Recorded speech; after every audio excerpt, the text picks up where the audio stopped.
Welcome to the Sustain, Change and Grow podcast, where we discuss questions related to climate change and sustainable personal development with experts across different fields. I'm Dilara Salahova. I am currently working at the European Central Bank on sustainable finance topics, and I would like to emphasize that this podcast is not related to my work at the ECB. Instead, it is a part of my desire and effort to raise awareness about the importance of individual actions to address current environmental issues and to bring desired changes into one's life.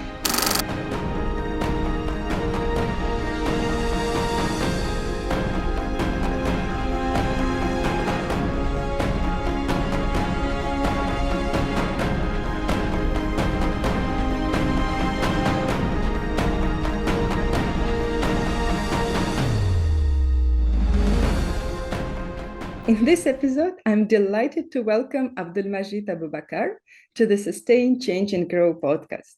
Abdulmajid is a climate change activist, environmentalist, and a natural resource manager from Nigeria. He's a founder and project coordinator of Eyes on the Environmental Initiative, a youth-led organization advocating for a sustainable future. Currently, Abdulmajid is running a fundraising campaign to get funding to attend COP27 in Sharm el-Sheikh this November. And I'm sure Abdulmajid has many things to share with the international community. So, dear listeners, in case you wish to contribute to the cause, you will find a link to the donation page in the description of the episode. My very welcome, Abdulmajid. Thank you so much. I'm very excited. So let's start directly with your story, as I think it's really interesting. Can you tell me, please, about your background and also how and why did you become a climate change activist? Well, my background, I think I am from a family where my parents are purely farmers, even though they are like civil servants. And I studied BSc Geography during my first degree, and at my second degree, I studied MSc Natural Resource Management and Climate Change here in Nigeria. So the journey started when I looked for a loan to venture into farming here in Nigeria.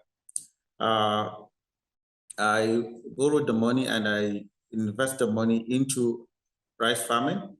And unfortunately, flood water washed away everything, leaving me with nothing. So this is when it came into my head, what are we doing to curtail this menace of climate change? Because for me, I would look for a loan to earn a living, and flood water will come and wash away everything. So what will be happening in the next coming years? Then I said to myself, I need to make difference. I need to make sure that things like this does not happen to other youths like me, because youths are always ready to earn a living, not to engage in other social vices. And climate change is like bringing us more harm. And I happen to be a victim of loss and damage.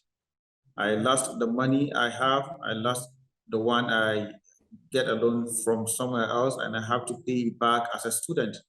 So it's very difficult for me. But then life has to go on. That is why I venture into climate change activism, whereby I nurture youngsters to love nature and to be conscious of the environment at a very early age. And I also engage the youths and the traditional leaders to partake in climate action, because the traditional leaders are very close to the masses and are respected the most by the people. If they said don't cut down the trees, we people will respect them and will not cut down the trees. So that will give us easy local environmental governance. And why do I selected the school children? It is for the simple reason because I have an encounter with a professor in environmental sciences. After having the encounter on low carbon, then we went straight down to his office. On reaching the office, it is during the daytime. The ACs are on, the lights are on. So I asked him, sir, why do you leave your office like this? Lights on and the ACs are on. To my dismay, he said that all those low carbon theories we finished speaking about, it's nothing but a theory. So if a professor would think that way, how about the layman? Then I realized that the old age are too skeptical when it comes to climate change. We need to train the children to come up with a better understanding of protecting the environment. That is why I engage the school pupils. How I do that? I go to school with seedlings. I make sure that it is one seedling per child. I give the students the tree. We plant together with them after climate and environmental education, after the advocacy campaign. Then I issue them exercise books. As we plant the trees, I give them exercise books, and I promise them to come back after 6 months. Because for me, it's not all about planting the trees. It is about nurturing them to maturity, to full-grown trees. Then I promise the children that I will be coming back after 6 months. If your tree is still standing, you go home with a school bag. And I keep to my promise. After 6 months, I do go around the schools and look at those trees that are still standing, and I give the children school bags. For me, it's just to protect the trees, but it turns out to be something different. Some schools are even telling me the enrollment is increasing just because of the bags I'm giving to the students that are planting the trees. And I was told that students do come to school even when the school is not on station, just to water the trees, to make sure that the trees are still growing. So here in Nigeria, especially in the northern part of Nigeria, we are faced with great challenge of climate change, and we're battling with poverty, and our level of education too is very low. So for me, that is a win-win. We are protecting the environment, and we are sending the children back to school. This is what I do. That's a really beautiful example. I really like it about children taking care of their trees. And it's really important to I think it's really key action to focus on children, because it's much easier to teach children to respect the nature, and then they will grow up as adults with the values for the nature and understanding that we're people part of the nature. So and do you also teach them not to litter, and because it's one of the biggest problems also in the developing world, that there is so much trash everywhere, and waste problem is huge. Is it something that also part of your teaching? Yes, it is, absolutely. It is. We even name it Go Green, because we told them that it is not all about planting trees. If you want to protect the environment, you need to go green. And we have pie cards that we display to them. And those schools that have electricity, we project it on the projector to show them how to stop littering the environment. I normally go on with a pure water sachet, because here in Nigeria, we're using a pure water sachet when we buy water with it. So I used to tell them, whenever you're done with the polythene bags or the sachet, if there's no dustbin within your vicinity or within your reach, you put in the sachet inside your pocket. When you saw a dustbin, then you bring it out and put it there, or inside the school bags. And we also teach them on how to transform waste to wealth. How do we do that? We invite experts to come and teach them on how to transform these polythene bags into interlocks, tiles, and also into some graphic designs that they can use at home and in their classes. So we teach them on the needs to go green, not only planting trees. We make sure that we tell them, whenever you're brushing your teeth, when you're on the tap, you make sure that you put up the tap when you don't need the water, unless when you want to rinse your mouth, then you open and use the water and close it. I will also tell them that if you're not in the room or during the daytime, you should please try as much as you can to switch off the light, unless if it is when you need it the most. So these are the things we normally teach them, because waste management here is a great challenge also. Yeah, very important. How how much do kids resonate with this? Like how receptive they are? Kids are very excited when it comes to things like this because we took them outside the classroom. We do it under the sun shades, sorry, under the tree shades, so that they will appreciate nature. They will appreciate the importance of planting trees, and we also like play with them. We eat together with them, and there is incentives that comes with that. Some will go with books, and others will go with T-shirts. And after the 6 months, we do come with the school bags. So we also like go around the schools, play with them, chat with them. So they really, really like it. And I was even told that a student, one of his three died off. Before the 6 months, he planted more than 5 of them. And all of them are still surviving. So they like the idea so much. And we also make them know that it is not good to be economical with information. Whatsoever we told them, we urge them to take it back home. We urge them to take it to their parents because it is very easy if a child correct his dad, please do that. Dad, please switch off the light because the bill is going high. So children also do that at home. So they always like the examples because we give them practical examples. We tell them what to do to make the environment a sustainable one. Yeah, it resonates with me a lot. We were taught the same in the Soviet Union. And I remember I was a kid coming home and teaching my parents to switch off the light. Though most of the time I ended up switching off the light for everybody because not many people followed my suggestion. But I kept saying and telling them that no, you have to switch off the lights. So yeah. So do you do some sort of the competition between kids who has the greener lifestyle, who has collected more trash? Because it's also something that we had actually in the Soviet Union. So we had competitions who collect most of the used paper or used bottles, metal, etc. Well, what we actually do is if we go to a school, we urge the school management to engage those pupils to be collecting waste, particularly the polythene bags, because there are cyclists that will come and buy them.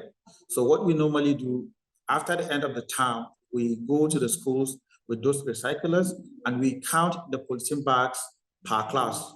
You will see maybe a particular class are having maybe 1,000 of polythene bags they gathered, and you will see others are having 200. So you see, with that, there is competition. And those recyclers, they will buy the waste and issue statements to them. So you will see like maybe primary one will be having, let's say maybe $50, while primary two will be having like maybe $5. So this is like a competition. And we make sure that the money they have, they use it to maintain the schools, like to buy the whiteboard markers, to buy the chalks, and to buy things that the school may need without maybe taxing the parents or waiting for the government to come and give them those incentives to take care of their school activities. Yes, very nice. And what do you do with the waste afterwards? We give it to the recyclers. So maybe can you describe a little bit further how does it work in Nigeria? The waste management, recycling, etc. Like the waste management recycling in Nigeria, it's not in a good shape actually. To be honest with you, it's not in a good shape. Even though we have like a private-public partnership, and those people are doing very well. They will collect the waste and they transform them to usable materials, and they will also like the bottles. They will take them back to the companies for them to recycle them. And I think that is going a long way in curtailing the greenhouse gases emission, because the production also emit gases, and people also litter it anyhow. But when the kids and the youths find out that these people are buying it, so they make it into what? A green business, then there's like opportunity for them to buy. So you see youths and children busy making money, and in the greener economy. They'll be buying, they'll be picking all those waste, and they'll be giving it to the recyclers. And the recyclers, they take it to their plants, and some will transform them into interlocks, and people will be buying them to be doing when they're constructing their houses. And others would take them back all the way to the plants so that to melt them down and to reproduce another similar project that will be out there for the people to be using it as well. Mm-hmm. And how easy it is to recycle? Like, can I just go and outside of my building, and there is a box where I can put a bottle, or I have to go somewhere else, like to specific location to give all my bottles? Well, in Nigeria, not only in Nigeria, in most part of the country, I think we have like different locations. We have like the GRS, the government list preserve places where like the wealthy people are living, and we have the places whereby the average people are living, and we have the places whereby the below average people are living. So in the places like the GRA where the wealthy people are living, beside their houses or outside their houses, there are normally like a drum there whereby they're doing their work, and they'll be paying a company to be picking it on weekly basis. And if you go down to the average distance, it is only like you maybe find a drum there, they put it there, and they ask maybe some other guys to take it down to dumping site to dump it there. And if you go down to where there are below averages, where people find it very difficult to eat, where people find it very difficult to earn a living and take care of themselves. So in that particular place, it's very messy. They throw it all around. Everywhere it's waste, they throw it all around. So in Nigeria, it is like in hierarchy. Others throw it all away, and that is due to lack of awareness. And even if there is awareness, they are battling with what to eat and maybe how to take care of themselves. So for them to buy that drum, to be putting it there, it should be like a huge tax for them. And the government is doing little when it comes to waste management. The government is doing little, to be honest with you. So we the people like have to educate them, tell them that why you need to dispose your waste properly. Mm-hmm. Can you, like moving from the waste problems, can you also describe what are other environmental and climate change related problems in Nigeria? Yeah, I think in Nigeria, I think almost all the negative impacts of climate change are here with us. We are the vulnerable communities. We are the frontliners. There is desertification at a very high rate. There is drought. There is flooding. Like in my state where I am presently, I think more than 16 local governments. We have just 22 local governments, but more than 16 local governments are affected by flooding, of which in 2020, I am also a victim. So flooding is an issue. Desertification is an issue. Sorry, maybe you just describe a little bit the geography of Nigeria, because I think for most people, Africa is rather associated with the heat and the drought than the flooding. So what is the specificity? Why do you have flooding risk? Well, Nigeria happens to be what people normally knows about Nigeria. They knows that it's mainly heat, but we are also experiencing flooding. Before, it used to be from the areas of Lagos where there is the sea. That is when we normally like have the flooding. But now, even as the dry regions of Africa, the dry lands of Nigeria, we are like Kano, Jigawa, Kaduna, we are all in the semi-arid region of semi-arid region. So you see, we are dry land. But then, due to climate change, we experience like a high intense rainfall that saturate the ground, and the ground might not like suck in the water, then the water would submerge into our farmlands. And aside that, there are dams. Those dams are built to store water, 1.9 billion cubic meters, which are to give irrigation farmers of 65,000 hectares of water. So during the rainy season, those dams will be filled up and they will be released. So when they're released, the waterways are all blocked. So the water will flow down to our cities. And there are some of this farming communities happens to be within the lowland, the floodplain, where there happens to be flood prone areas. So that is why climate change is what brought flooding in Nigeria, climate change, because our rainfall is now erratic in nature. We have them like not the way we normally have them in 50 years. Yes, so that is why now flood is an issue in Nigeria. Okay, so you used to have the rains previously, but now there are many more precipitations. Is that correct? Yeah. Okay. And the land, is it some specificity of the land that it cannot absorb because it's some soil of the sort, or it's really just because there is so much rain? The thing is, it is two factors. There's so much rain that that get the ground saturated. And when the ground is saturated, so it can no longer absorb the water, then the water will flow through the floodplains areas. And these areas, they are within the lowlands. And there is a river that carries the water down to the Lake Chad in Chad Republic. So the river basin is flowing within like almost 5 states, I think Kano, Jigawa, Bauchi, Yobe, and Maiduguri. The water is flowing down these areas down to the Lake Chad. So, and the process of going there, so the water will submerge those communities that are within this particular region, floodplain regions.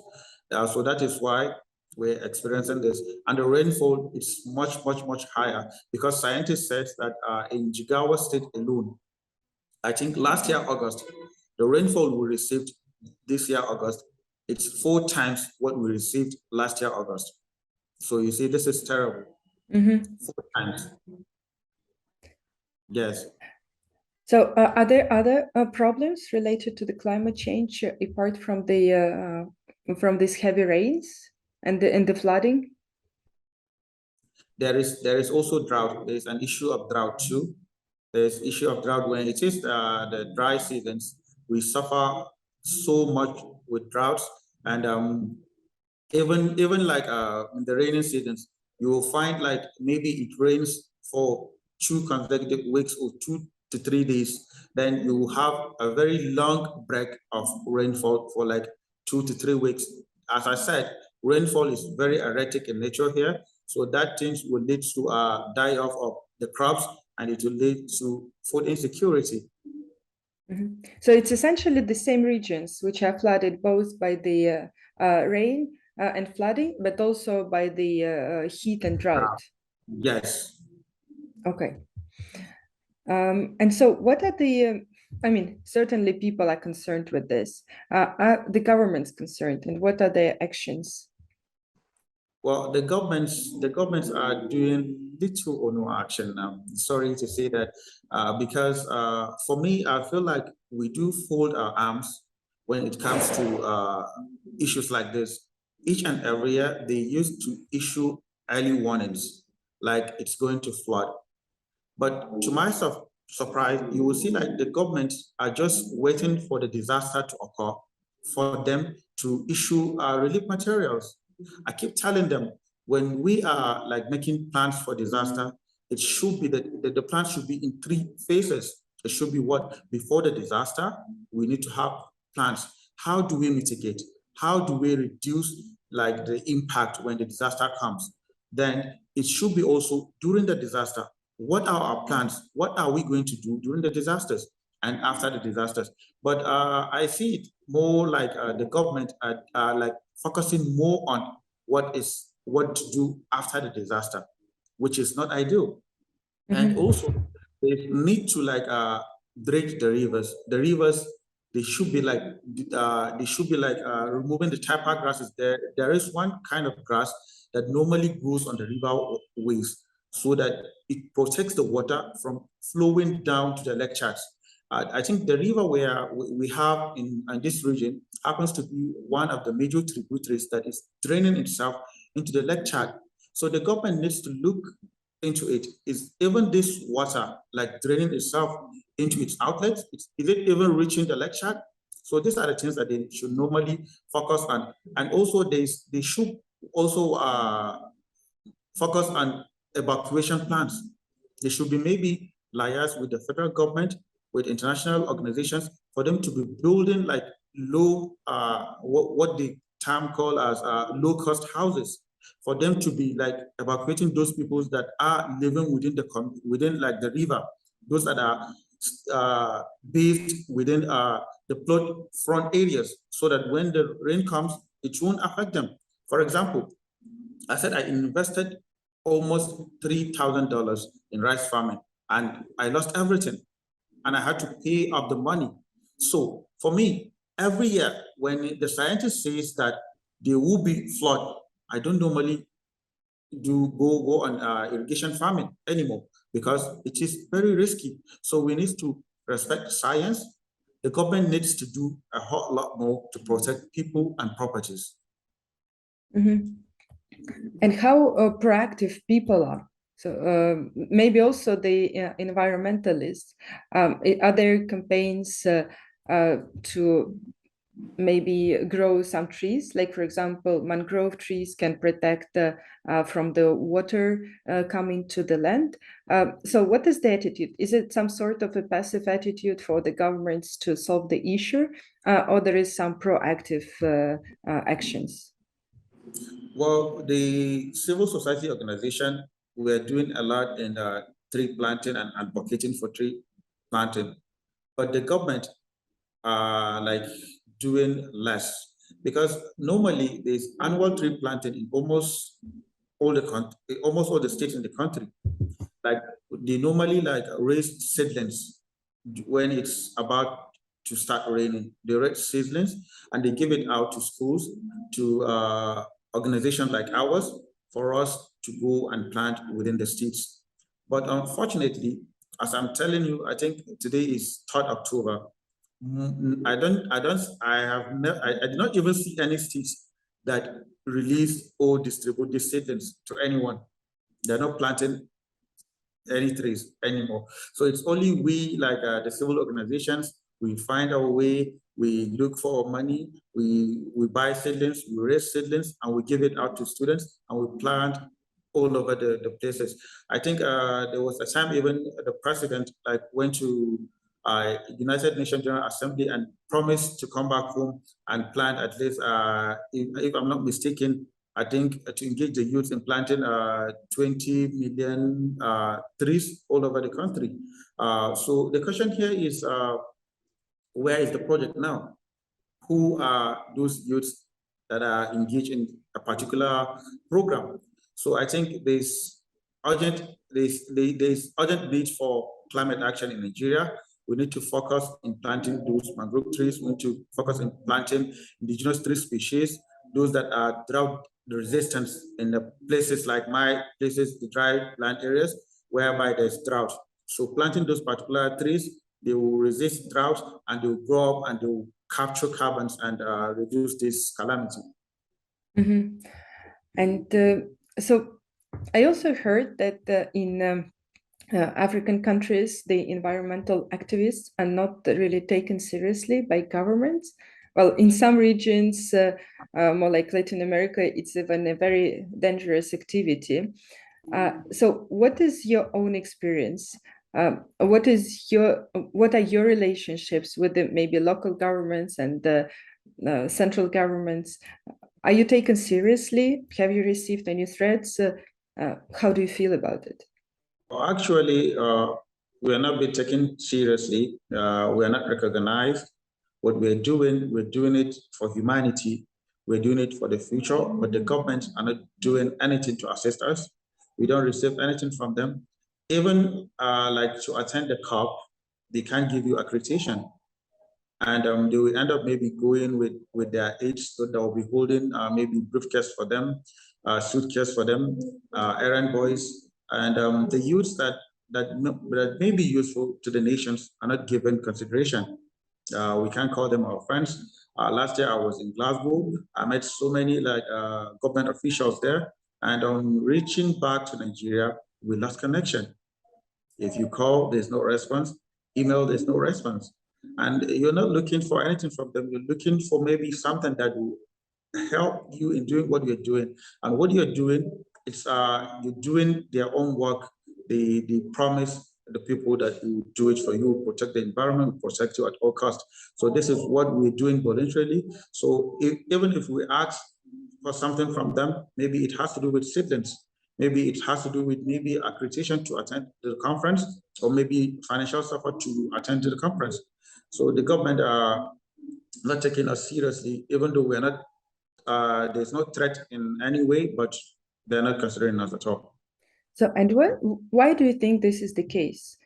Because we may understand they don't have spare capacity to work on these issues because there are many others, but there are a lot of people like you who are willing to contribute to the society and to the environment. So why won't they use you as a source for good and for action? For me, it's like the government or those in power, they don't give much value to the environment. Why do I say they don't give value to the environment? They don't understand the science. They don't understand climate change.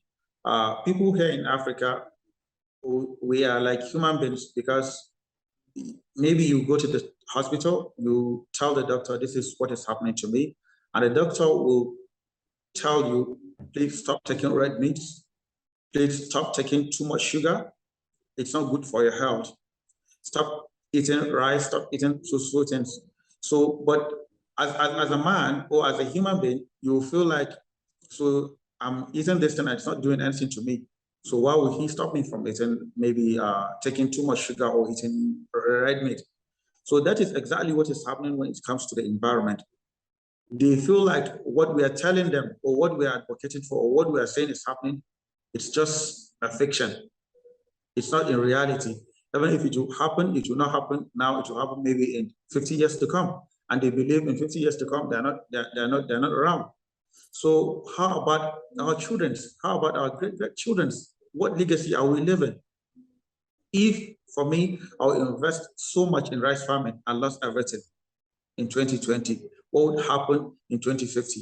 What will happen in 2030? So this is what, like, the government really needs to look into. They should understand the science.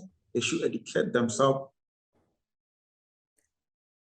And what about international companies? So, because I imagine you have many international companies, well, at least in the oil industry, that's for sure.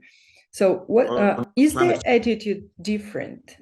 Because those companies are coming from, well, they have European origins, American origins, etc. So, do they really treat the environment differently? Well, actually, it's a global issue. It's the same. They don't do that the way they should be doing. What they normally do is, maybe you hear in the Niger Delta region where there's oil spillage, where there is oil bunkering, where they are doing the activities there. You hear that maybe they are giving scholarship to the people living there, or maybe constructing hospitals for them. But I don't think they're doing much. Even though there's one company I engaged here in the northern part of Nigeria, I talked to them. I told them the needs for them to reduce their carbon footprints. I advise them to engage university students. So we donated 4,000 species, indigenous tree species, to Bayero University. They also donated 5,000 tree species to another university, Northwest University in Kano, whereby we plant the trees together with the students. So I tell them, this is what the international community are doing. If you are emitting gases, you should be giving back to the society. You should do something to reduce that your carbon footprints. So companies there are not doing, even if they're doing, I don't know of. I've never come across anything online. I've never come across any projects from them that this is what they're doing as they are depleting the environment. Mm-hmm. And what are the biggest challenges that you are facing as a climate activist? Well, the biggest challenge, number one, it used to be insecurity, because I find it very difficult to go to remote areas, to go to villages, to travel all around the country because of kidnapping and banditry. There's that one too. And now the things are moving like smoothly, unlike before. And the other one is funding. Whatsoever we're doing it with our pocket money. We're doing it with our personal incomes. So, like funding is another issue we are having, because you can't be given school pupils the school bags you promise them with that money. You can't be buying seedlings. You can't be buying exercise books. You can't be buying the T-shirts that you'll be giving them, and even the running cost of the project. So funding is another issue, and the government is also not cooperating. They're not like doing what they should be doing. So these are, I think, the challenges I'm facing when it comes to climate activism here. Mm-hmm. So two follow-up questions.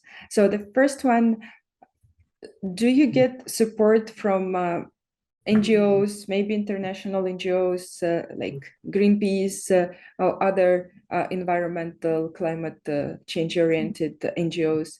And the second one, do you get support from the local people? Like, because they're suffering this climate change, do they at least provide some moral support and maybe some voluntary work? Well, the first question is actually I've never received like any support from any like international organization or the government. The few like support I get happens to be from individuals. Like there's one lady from Sweden that get to see what we're doing online, and she also said that she wants to be a part of what we're doing. We embarked on a project together with her. We tagged the project named "Every African Child Deserves to Breathe in Clean Air," whereby she donated some funds, and we buy seedlings, we buy school bags, and we embark on that particular project. And aside that, you'll see maybe few like individuals saying that what you're doing is good. Please take this little token and buy seedlings, go on with your campaigns. I think aside that, there's nothing. And also like a sister organization like ours in Nigeria, they would like us to partner with them. Then we join hands together. We maybe make contributions, buy seedlings, and go on with the projects. And the second question you said is, I think individuals like motivations. Yes, as I said earlier, we engage traditional leaders to partake in climate action. So while going to their palace, they give us words of encouragement, and they give us all the necessary support when it comes to like go to this school and plant trees, go to this community and plant trees. We'll talk to them, and also the youths are ever ready. I respected the youths, more especially the ladies. Whenever we said we're going on campaigns, the women, ladies, they came out en masse and support us with their time and everything. We do cleanups together with them. We do tree planting with them. We do like drainage clearing with them. So the youths are very supportive. They volunteer whenever we call upon them to come on a project, they do come. And there is also an organization owned by another woman, a powerful woman that supports children from the less privileged family. She picked them up from the street and take them to schools, to good schools for them to have education. And mostly the children happens to be girls. So she also invited me to join her in doing that. So what I normally do is I provide a climate education to the girls. We plant trees together with them. We name the project. She can plant a tree, and we plant trees together with the girls. And I like the idea, and I promise myself I'll keep doing it today and in the future. Mhm. And how good and tight relationships do you have between organizations? So, like you already gave a couple of beautiful examples of coordination and mutual help, but I imagine there are many more activists in different areas, also in the environmental area.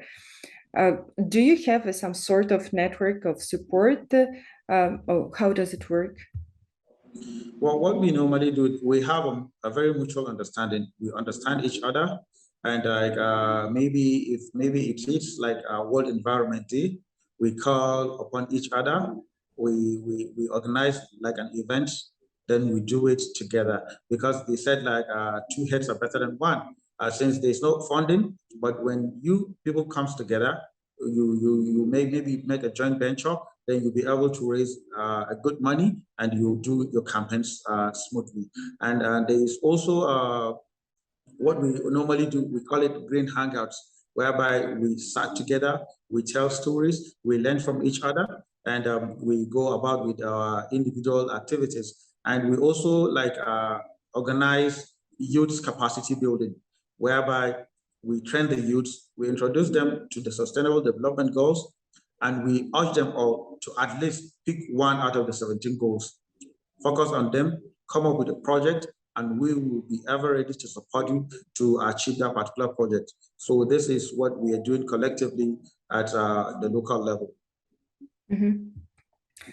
And do you have moments when you or maybe your supporters, colleagues, other volunteers, when you have a feeling of being desperate and you want to, stop everything and feeling that nothing is changing and it's just too difficult to manage? Well, I started with this sickness because I call it sickness. When I wanted to start venture into activism, I think it started just like a dream. Then I share it with a friend of mine, a very good friend of mine. Then he said that it is a good idea. We can give it a try. Then they said that let's try and open like a WhatsApp group. We open a WhatsApp group. Before you know it, everyone is saying, I'm in, I'm in, I'm in, I'm interested in doing what you're doing. Then we have a very large number. But in few months, all of them went away and leave me alone. It's only that my friend that is supporting me. Then at some point, I had to maybe some other come on board, like we are like 5 in number, that we are always together, doing it together. And at some point, you will like send a letter to your school. We're coming to your school to provide sensitization campaign to educate your pupils and pantries. Some school will reject the offer. They will reject the offer. So sometimes it's very tiring. It's very disappointing. And I think I got invitation to attend Africa Climate Week in Gabon. I have gotten the visa and everything. Nobody is to fund my trip to Africa Climate Week in Gabon. I think there's so many opportunities out there for me to attend, but there are no sign of maybe support. So I used to feel down. I used to feel like I need to give up. But whenever I'm scrolling down my phones and looking at the pictures I snap with the children, with the youths, then I feel like I need to do a whole lot more. And if I also think about what I lost, because I am a victim of loss and damage, then I will see what will happen to my children, my grandchildren, and my great-grandchildren. So this is the only thing I can do. I am not a billionaire. I don't have the means to like help everyone, but I can use the little I have. I can use the knowledge I have.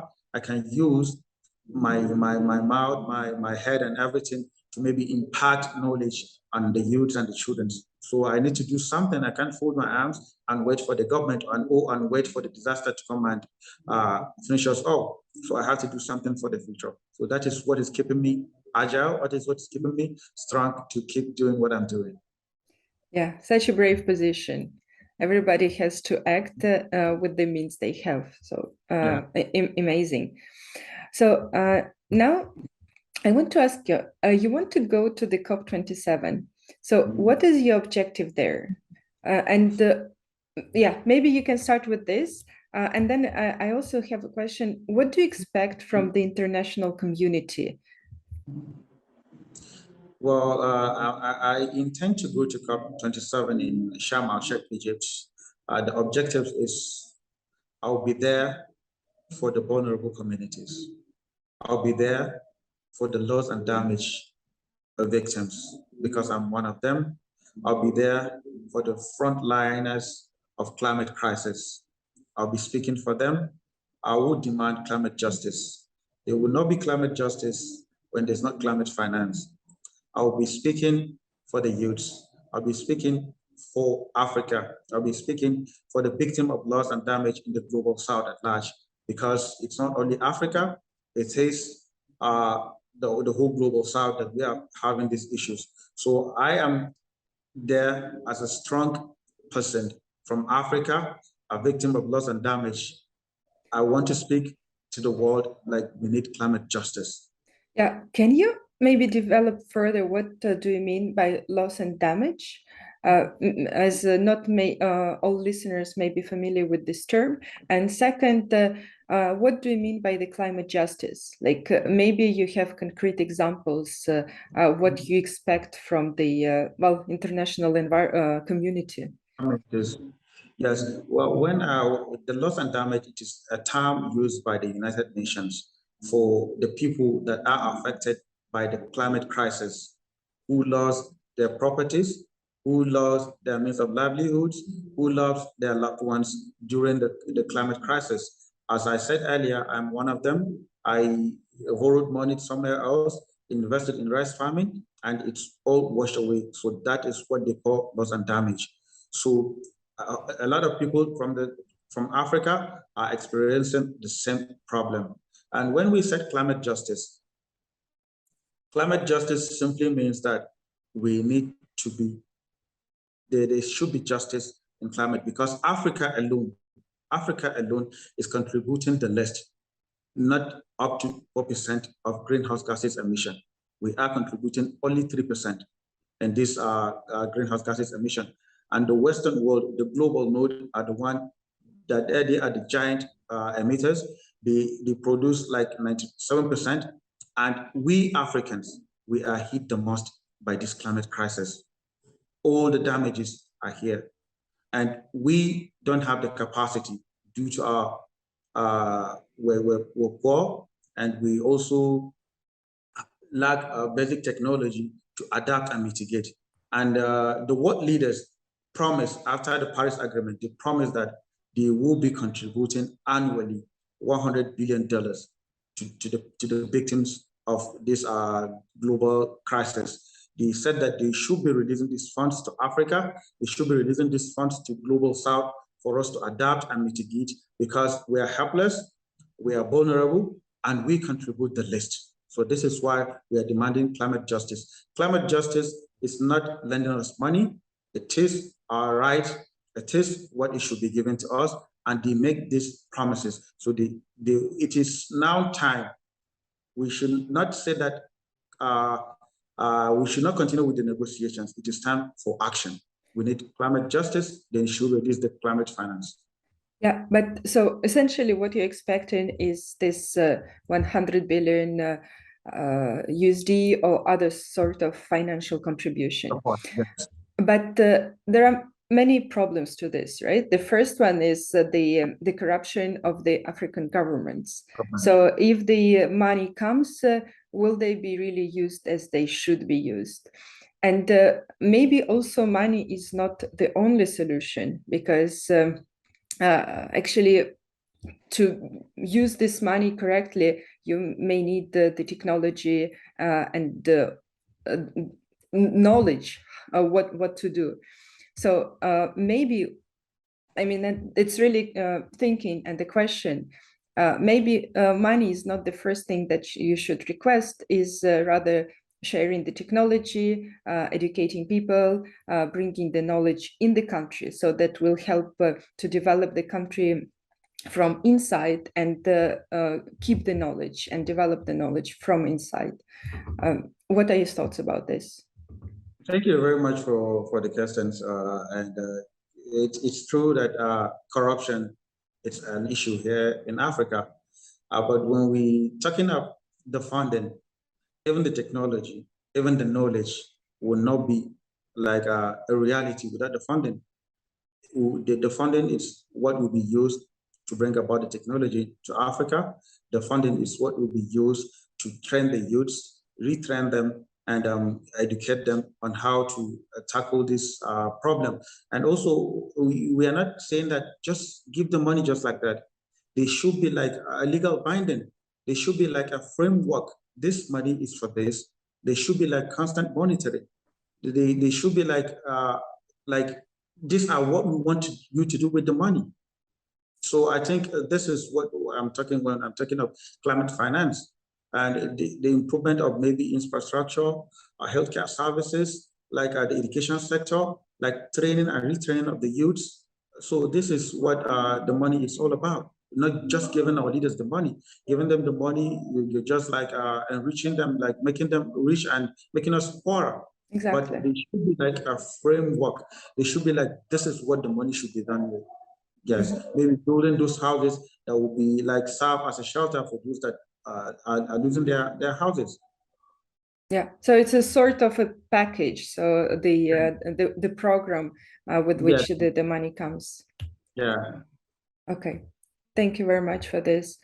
And so you've been at the COP26 last year. So what was your impression about people, about the event, how it's going? And also, so after 1 year passed since COP26, how do you assess the progress made? Well, for me, just like Greta normally say, she said that's no more blah, blah, blah, we need action. So I think it is true. We don't need like the negotiations are too much for us. We need actions. What baffles me most, what I like cherish the most in COP26 is the commitments of China and the US to come together and commit themselves in curtailing this issue, which is never been done before, and also like consideration of meeting. And bringing COP27 into Africa, it's also something, but in other words, it's not enough. Not just bringing COP27 to Africa, the needs of Africans that have been neglected for a very long time should be put into consideration. So for me, what happens in COP26, the only thing that I'm happy about is like the commitments of US and China. And there's a little progress. Thank you very much, Abdulmajid. Now is really the last question, which I ask all my guests. So what are your two most inspiring books? Well, my two most inspiring books happens to be Quiet and Outliers. Outliers and Quiet. These are my two inspiring books. So Outliers, who is the author? Outliers, I think it's Malcolm. Malcolm. And the other one is? Quiet, Susan. Okay, and what are they about? Well, almost all of them are like similar in nature. I think the Outliers has to do with how you can go outside your comfort zone because it talks about the introverts. It talks about the Quiet talks about the introverts, like people. I happens to be one of them. So it's like it's not like you don't have to be an extrovert to excel. You can do what it's needed of you. And the other one I think talk about the 10,000 rule books. Like for you to excel, you need to practice what you're doing for 10,000 hours. Like I think equivalent to 5 years. Then on doing that, you will excel and be successful in whatsoever you're doing. So basically, all of them are talking about like you need to commit yourself, think outside the box, and prepare yourself for a very loud world, even though you are a quiet one. Before I never thought I can be an activist. I never thought I can be like speaking for others. But on reading The Quiet, I get the inspiration. I happens to stood up for others. I happens to could come out of the shell I used to be in, speaking out loud. If it was before, I don't think I can talk to you like this because I'm quite tired. But the books are very inspiring for me, and I'm still learning on them, and I'm still working on them, and I'm still improving myself based on the teachings in the books. Thank you very much, Abdulmajid.